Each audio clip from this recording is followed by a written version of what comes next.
Ex-millionaires of Reddit. What made you lose all your money? My dad is an ex-millionaire. He's a fucking wizard at starting successful businesses. His problem is he can't let them go. He's the boss/owner who never hires a manager that's not family because he just doesn't trust anyone else to run it. He drove $3 million companies into the ground because he couldn't keep up with his own success and refused to hire people to do it for him. My dad, not me. He made some really shrewd stock market investments after he retired. They were options on an oil refiner at a time when the USA had a real shortage of them.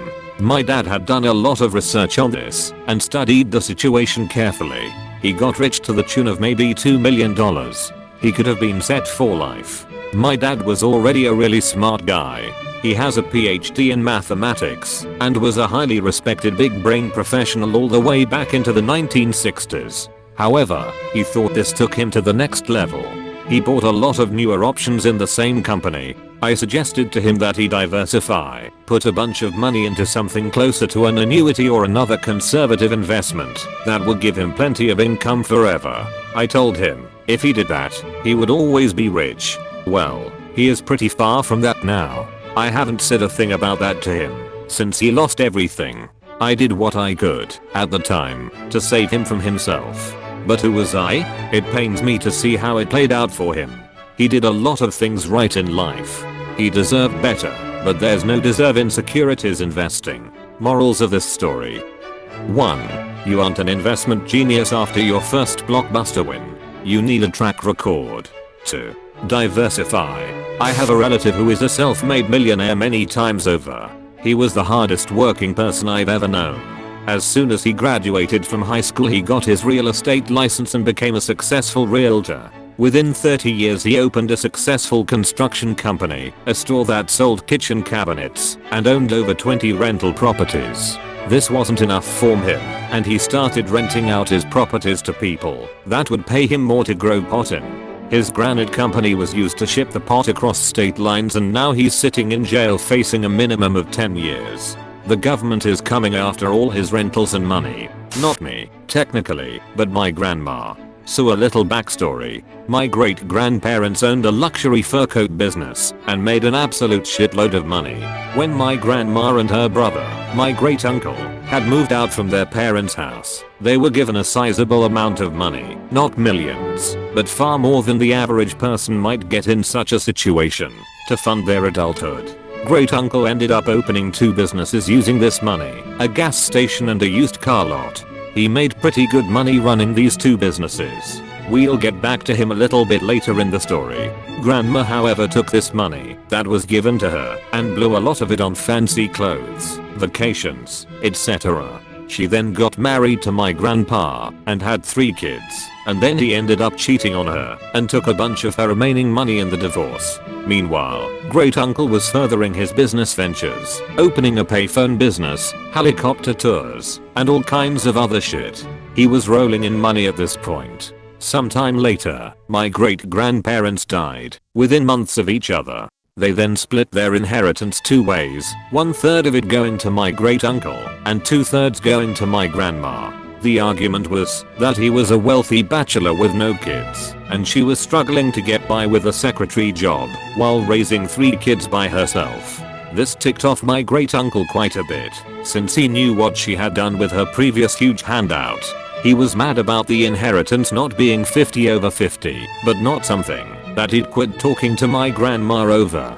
Not yet, anyway. So, what do you think my grandma did with her huge windfall of money? Did she open a business? No. Did she invest it in some way? No. Did she do absolutely anything productive whatsoever? Of fucking course not. The first thing she did was buy a great big house in a nice neighborhood. Actually, no wait, that was the second thing she did. The first thing she did was quit her job. Then, she bought a luxury car. Then came luxury clothes for my mom, aunt, and uncle. Then she hired a full-time live-in maid. Then came the vacations to all the hottest vacation spots of the day. Gourmet meals every day. All the toys and gadgets that they could possibly want. You name it, she bought it. So it should come as no surprise that she burned through the entire inheritance in less than a year. 2/3 of the money that her parents had worked their whole lives for. More money than anyone should reasonably ever be able to spend. She blew through in under 12 months. But she kept spending, driving herself into debt. They lost the house, lost the luxury car, and even had to sell all their fancy clothes and toys just to pay the enormous debt she had gained. And then she came to my great uncle's office and asked him for money. She was promptly thrown out by security and was told that he would never speak with her again. And he never did. Imagine my surprise when I grew up in what was basically the borderline of total poverty and my family tells me that they used to be filthy stinking rich. Because of what my grandma did, my great uncle more or less cut off contact with her side of the family for years. It wasn't until I was a teenager that I ever met the man. I think later on in his life, he felt bad about punishing the rest of the family when all of the fault lied on my grandma, and he started to talk with us every so often. But we knew to never ask him for anything, even though we were all struggling. When my grandma was on her deathbed, she begged for us to have my great uncle come to the hospital so she could apologize to him. When told about this, his response was basically I don't give a fuck. And then, in an almost ironic twist, he married an obvious gold digger, 30-ish years his junior, who had already survived 2 other dead old rich guys. And then when he died, she got everything, disconnected their phone line, and disappeared like a fucking bandit. His actual family got nothing. TL. Doctor, great-grandparents were rich. Great-uncle becomes a successful businessman. Grandma blows every last penny of their inheritance in record time. Great-uncle cuts off contact with her after she begs him for money. She dies alone.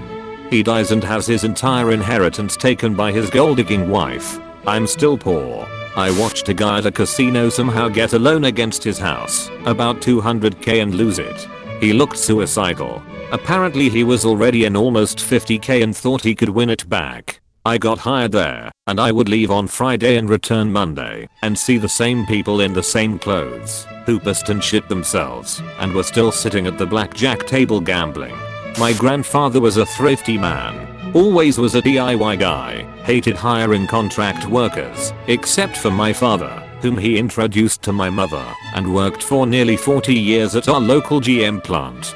His savings, myriad cash deposits, and investments over the years netted him a net worth of about 2 or 3 million. After walking off the job at GM after a scuffle with the plant management, he went into business for himself and became a landscaper and evergreen farmer at 64 years old, earning government contracts with county and local agencies, which netted him another sizable chunk of money. His sister's husband did the same thing essentially, and this is where my aunt comes in. We will call her Karen. Karen worms her way into my great aunt's life, and as my great aunt approached her 80s started becoming more frail, and Karen took care of her, which means she had my great aunt sign over power of attorney and immediately signs everything over to herself. Brand new house, all 3 cars, RV, everything.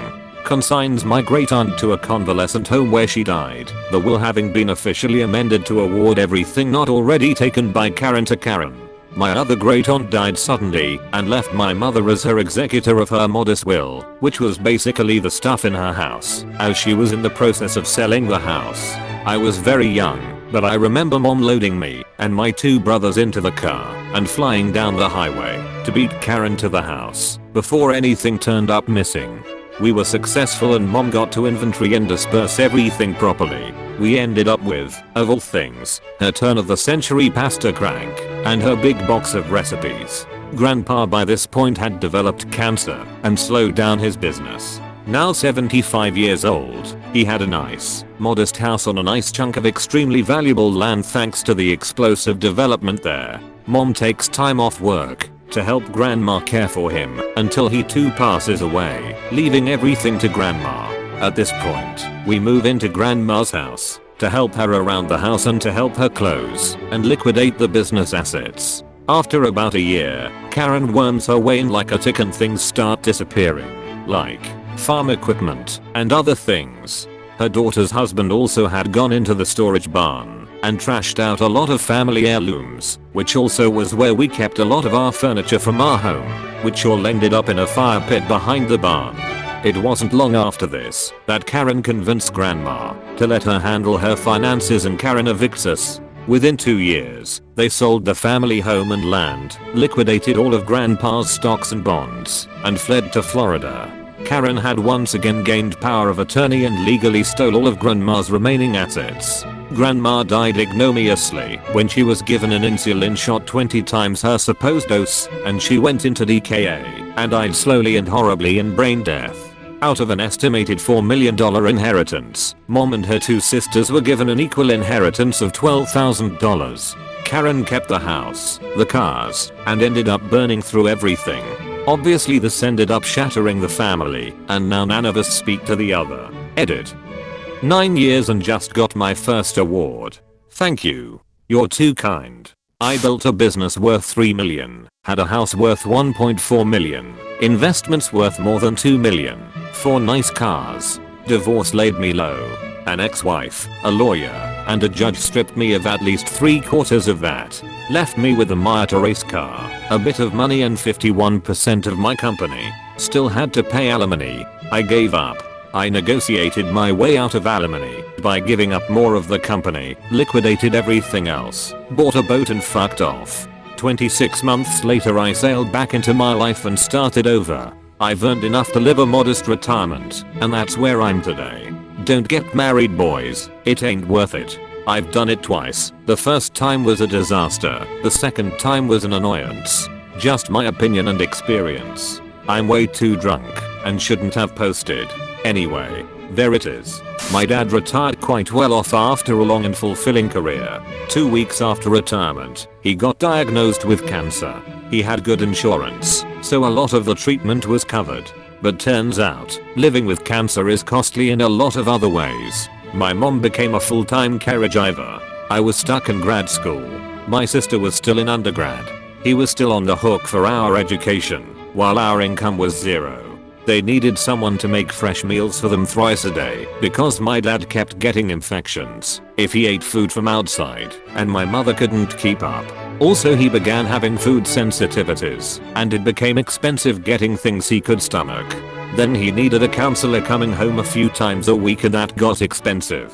And my sister moved back home to help care for him, and then her commute cost extra, and I had to fly back around the world to see him a couple of times. Then he needed a trained caregiver part-time, and then full-time as he got worse. Then the surgery, and then the medical items to keep his care going got really expensive when the good quality ones needed to be shipped from abroad. There was also all the special foods and supplements to boost his health and immunity. Long story short, he made it a little past the 2 years the doctors told us he would. But by the end of it, our finances had been significantly depleted. About a year in, I quit grad school and got a paying job. It was too much uncertainty financially to stay in grad school, especially since my sister was in a field that paid well only several years in. It worked out career-wise, so I don't regret it, and I was able to make enough to pay for his surgery when insurance was iffy. My sister had to refuse a couple of good jobs because they involved travel, and she wanted to stay close by to take care of him. After he passed, we really had to overhaul our finances because some of his assets got tied up in litigation and cost us a lot in legal fees to transfer it to my mother's name. But thankfully my career began paying off and I could cover it all, no sweat. Eventually I saved enough to allow my sister to go to grad school, but for a few years we were all living paycheck to paycheck, mine, which was a shame given how diligently my father had saved and invested. We also finally got access to some of his assets and passive income streams, so now my mother has a modest income which she can live independently on.